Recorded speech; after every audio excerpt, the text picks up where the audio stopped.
In the middle of tremendous darkness and personal tragedy, false lights are trying to guide us, and they can bring shipwreck. We must be focused on God's pathways and His light in the storms of life. Christ is the light of navigation. Hello, and welcome to the Light of Navigation and the God Stories. My name is Marguerite Lever-Woodall, and I'm an author, speaker, and your host. I write short stories about real-life supernatural encounters with God, and I love to explore what it means to follow God's pathways. In this 14th episode of the God Stories, called God, Delta Airlines, and Both Escorts, I'll share with you a powerful story where God became the best kind of escort on my behalf and for my loved one too, when I trusted Him for it.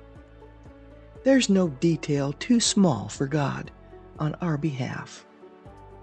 Come and join me in the adventures of the God Stories and experience the encounters with the goodness of God, even in the middle of our life storms.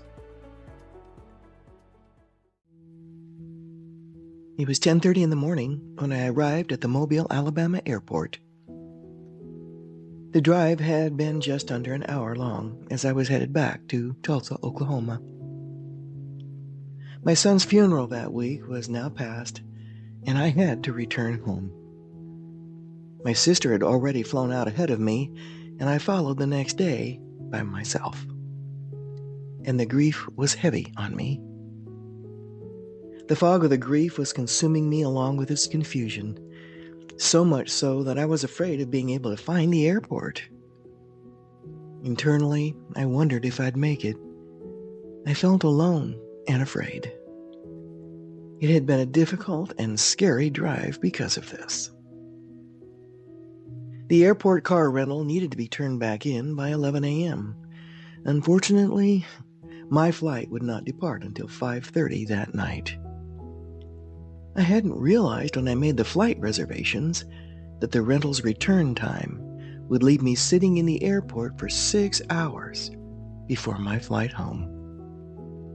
There was a deep, gut-wrenching fear about what I was going to do walking around the airport, grief-stricken, for the next several hours. There were moments when I was emotionally out of control as the grief hit me in its waves. It was more than I could handle, and I felt so lost. The feeling that I just couldn't take anymore threatened to overwhelm me. Even trying to do simple or normal things moment by moment was difficult. In the terminal waiting area, I approached Delta's gate desk to speak to an airline agent. "Are there any possible openings on a flight to Tulsa earlier today?" I asked. "No," the woman said. As I turned to walk away, she suddenly voiced a complaint out loud to the second agent standing next to her. It baffled me as the woman added, "The pilot for the 11 o'clock flight this morning is mysteriously late. He's disappeared, and we can't locate him."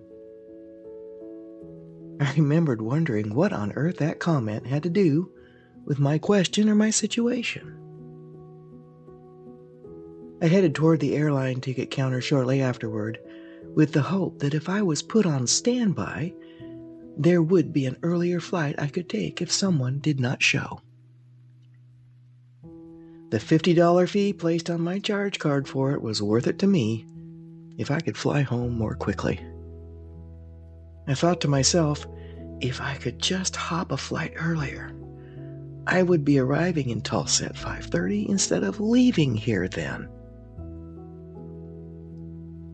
With a brief prayer under my breath as I walked away, I said, "Lord, I'm so tired.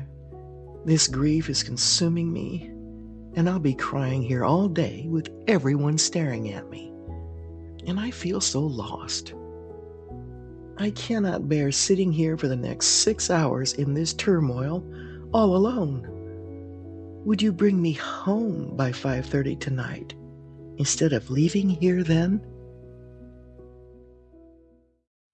As I sat in the airport cafeteria for an early lunch, I thought about the arrangements made at the funeral home a few days before.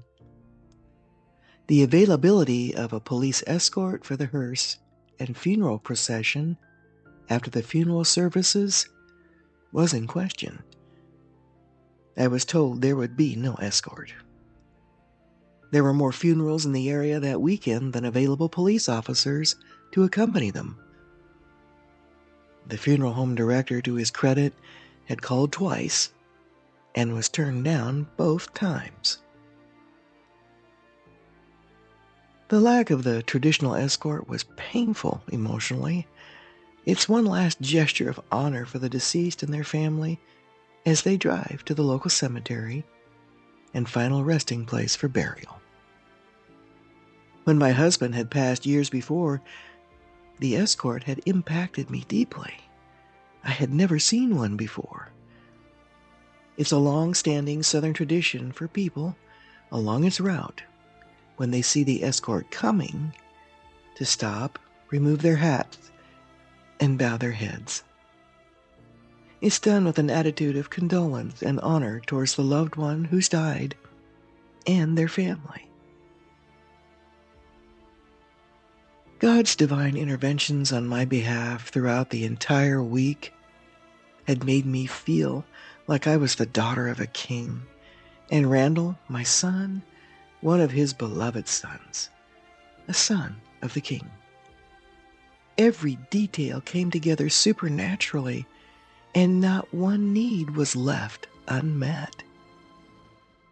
When I was told there would be no escort, I remembered thinking that God would handle things His way, and no escort was okay.